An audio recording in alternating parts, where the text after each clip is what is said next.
ఒకే విధమైన సరి సమానమైన నమూనాతో అనేక కార్లు ఉన్నాయి. అయితే దేవుడు నిన్ను నన్ను సృష్టించినప్పుడు వేరే నమూనా లేకుండా మనలను సృష్టించాడు. ఇది ఎంత అద్భుతము! కీర్తనల గ్రంథం 139వ అధ్యాయం 14వ వచనాన్ని మనము చదివితే ఇలా వ్రాయబడి ఉంది, నీవు నన్ను కలుగజేసిన విధమును చూడగా భయమును ఆశ్చర్యమును కలుగుచున్నది. ఇక్కడ కృతజ్ఞత మరియు అద్భుతమును కలిగి ఉన్నాము అని అర్థమవుతుంది. ప్రభు మనలను సృజించక మునిపే మనము ఆయన హృదయములో ఉన్నాము. నువ్వు సృజింపబడక మునిపే నువ్వు ఆయనలో ఉన్నావు. ఆయన నిన్ను గూర్చి ఇప్పుడు ఆలోచించుచున్నాడు. ఆయన నిన్ను ఎన్నడూ మరచిపోలేదు. ఆయన నీకు ప్రణాళికలు, నీ తలంపులు మరియు నీ బాధను ఎరిగి ఉన్నాడు. నిన్ను నీవు చులకనగా భావించుకోవచ్చు. నీవు ప్రాముఖ్యమైన వ్యక్తివో కాకపోవచ్చు. నీకు జీవితంలో లక్ష్యం లేకపోవచ్చు మరియు గుర్తింపబడకపోయుండొచ్చు. ప్రభు దేనిని కూడా విలువ లేకుండా సృజించలేదు. కొంతమంది నిన్ను ప్రేమించలేదని, వారికి నీవు అవసరం లేదని నిజముగా తృణీకరింపబడిన వాడవుగా నీవు అనుకుంటుండొచ్చు. అయితే ఈరోజు ప్రభు నీతో ఏమి చెప్పుచున్నాడో జాగ్రత్తగా విను. దేవుని యొద్ద నుండి ఒక ఉత్తరముగా దీనిని భావించు. నీ మార్గములన్నీ యెహోవా ఎరిగి ఉన్నాడు. నీ తలంపులు, నీ వెంట్రుకలు లెక్కింపబడి ఉన్నవి. నీవు నా పోలికలో, నా స్వరూపములో నిర్మింపబడి ఉన్నావు. నాలోనే నీవు జీవించుచున్నావు, చలించుచున్నావు, ఉనికి కలిగి ఉన్నావు. నువ్వు నా వారసుడివి, నా వారసురాలివి. నీవు గర్భమున పడక మునుపే నేను నిన్ను ఎరిగితిని. నిన్ను పొరపాటున కాదు, సృష్టికి ప్రణాళిక వేయబడక మునుపే నేను నిన్ను ఏర్పరచుకుంటుని. నీవు ఎప్పుడు జన్మించాలనేది, ఎక్కడ జీవించాలనేది నేను ఖచ్చితంగా తీర్మానం తీశాను. నీవు అద్భుతమైనటువంటి వాడవుగా నిర్మింపబడితివి.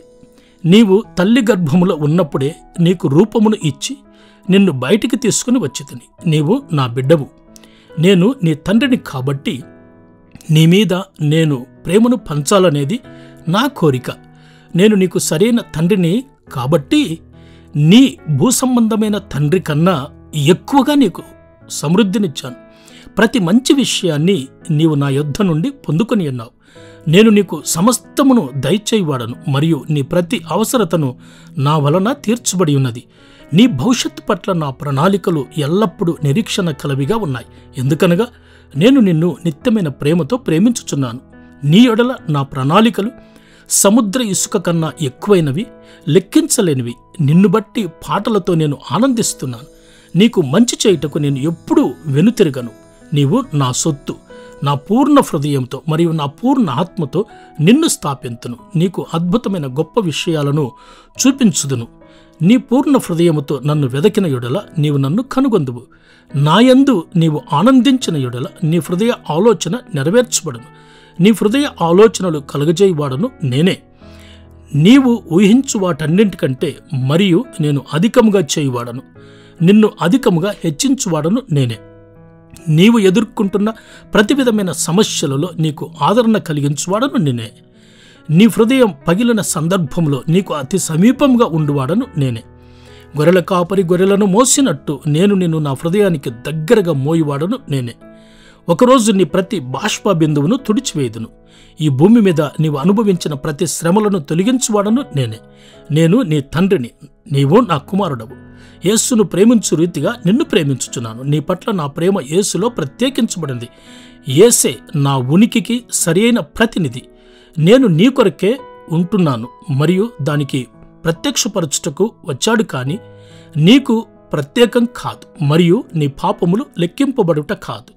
యేసు మరణము ద్వారా నీవు మరియు నేను సమాధానపడ్డాం. నీ పట్ల నా ప్రేమ యేసు మరణము ద్వారా రూఢీపరచబడినది. నా కుమారుడా, నా కుమార్తె, నీవు ప్రేమ పొందడానికి నాకు ఉన్న సమస్తమును వదిలిపెట్టు.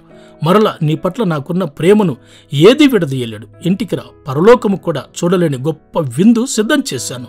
నేను నిరంతరము తండ్రిగా ఉన్నాను, ఎప్పటికీ తండ్రినే. నా ప్రశ్న ఏమిటంటే, నీవు నా బిడ్డగా ఉంటివా? నేను నీ కొరకు ఎదురు చూస్తూ ఉన్నాను.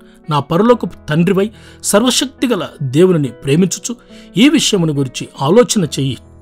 నీవు ఆయనకు చాలా ప్రశస్తం. దేవుడు నిన్ను దీవించునుగాక. ఆమెన్.